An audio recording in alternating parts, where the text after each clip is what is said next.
Hi, I'm registered dietitian and nutritionist Wendy Wesley here in the St. Petersburg Free Clinic Teaching Kitchen. And last week something amazing happened. IKEA, you know, the furniture store people from Sweden, they released their meatball recipe online. And what I've done is I've done it by the book, the IKEA meatball recipe, and here they are. Aren't they gorgeous? Yeah. Of course, everything was in metric, so I had to convert everything into pounds and cups, and you're welcome. I did the work for you. So we're going to talk about how to make meatballs, IKEA meatballs, and then how to take that method and translate it into a bunch of other stuff that's going to make your cooking just explode. So let me set these as so when I teach cooking, one of the first methods I teach is called the loaf method. And so I teach the loaf method. And when you can make the loaf method, when you can do it, you can make a meatball, a meatloaf, a bean cake, a falafel. You can make a crab cake, a shrimp cake, a fish cake, and I guess I said them all. I sound like Forrest Gump. A fish cake, a crab cake, shrimp cake. So when you can make this one method, which is essentially a protein, and it is a wet binder, whether that's egg or like the canned drippings, aquafaba, and then a grain like a breadcrumb or oats or barley, as you know, kind of to hold everything together. That's the loaf method. And they almost always have onion and garlic and salt and pepper, and then the rest is just kind of fun stuff that you would add or subtract or whatever. So this recipe is super straightforward, and personally I think that I know that IKEA meatballs are made in a factory, so they probably have lots of stabilizers and probably lots of different kind of emulsifiers and other things to make them shelf stable. They could probably stay in a warehouse forever, and you know, to cook there in the stores. But what I found, what IKEA gave us, is a really straight up simple meatball recipe that's easy to replicate at home, and I'm going to do the recipe for you below. So it starts with 1 pound of ground beef, or according to IKEA, 100. Was it how many? 200.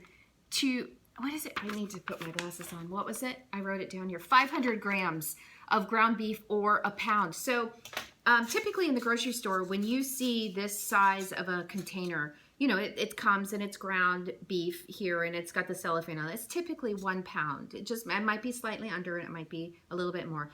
Here's how you know how much you're buying. It's always on the label under net weight. So if you look really closely, you'll see that the net weight of this ground beef was 1.1 pounds. So I just used all of it, and that was my first ingredient in the recipe. The second ingredient that IKEA asked us to do is a half pound, or 250 grams, a half pound of pork.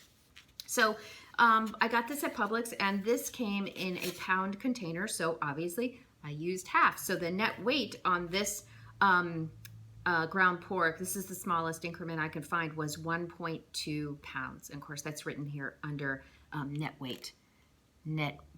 Okay? And so that's how you know how much ground beef you're buying. Just a little tip for you. And then what's the next one? 1 onion. So I had this big onion in the fridge, so I decided to do half, because it's calling for 1 onion, and they probably mean like a medium onion, not a large onion. But if you want to put a whole onion, go ahead. 1 clove of garlic, minced. So what is a clove of garlic? I don't want to assume that you know. So this is a bulb of garlic, and then the one little section I pull out is a clove, 1 clove. And this recipe called for 1 clove. And the way you get the skin off is really a cool thing. You just smash it under a knife like that, and then the outside paper just falls right off, and you could either chop this or put it through a garlic press. I love garlic. Okay, what's next? 100 grams of breadcrumbs, which is, I looked it up, a half cup. So half cup of breadcrumbs. So half cup of breadcrumbs, okay? And 1 egg. So over there, 1 egg equals 1 egg over here. Grams, you know, metric, whatever. It's just 1 egg. So that goes in the bowl. And then lastly, 5 tablespoons of milk. They did that in milliliters. I had to translate that to tablespoons. So here is a tablespoon. Again, I did another video, volume of 1 thumb. And that is 5 of these. Level, all measurements are always level. So 5 tablespoons of milk. And then salt and pepper to taste. What does that mean? I don't know. If you're trying to watch your sodium, go easy on the salt. Go easy on the salt anyway. There's so much good flavor in these meatballs anyway because of the garlic and of salt. And there's a lot of fat in this meat too. So no need to overload it with a lot of salt. So I had pork, I had ground beef, egg, breadcrumbs, salt, pepper, egg.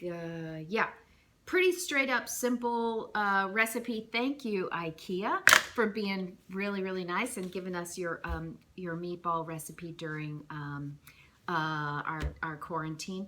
But again, if you want to make a bean cake, you just substitute the beef for the beans and away you go. If you want to make a falafel, you use lentils or you use garbanzo beans. If you want to use a crab cake, you substitute crab and away you go. So you learn this one method called the loaf method, and all of a sudden you've got 8 things that you can make for dinner. It's the most wonderful thing. So again, what I did was what the recipe asked me to do is to make the meatballs and then fry them up in a pan, an oven-proof pan. Now, what does that mean when you're looking at a recipe? What does oven-proof mean? Oven-proof means that it's a pan that you could put on the burner, whether that's gas, propane, electric, infrared, and then that same pan can go into the oven, which means there's no wood on the handle, there's no plastic, it's all gonna be pretty much a metal or ceramic kind of pan. So this is a big aluminum pan that is oven proof because everything on it is metal. So it can go on the stovetop, it could go in the oven. Another thing that would work is like La Creuset, like enamelware, that would work. Cast iron would work. Stainless steel would work. So just don't use nonstick, and then don't use a pan that has a plastic handle or some wood on it. That's just not going to be good inside the oven, because you make the meatballs, you kind of brown them on one side, and then you flip them and you brown them on the other, and then you put them in the oven for 350 degrees, and then they gave it in Celsius. I had to convert that to degrees Fahrenheit, and for 30 minutes. And here we are.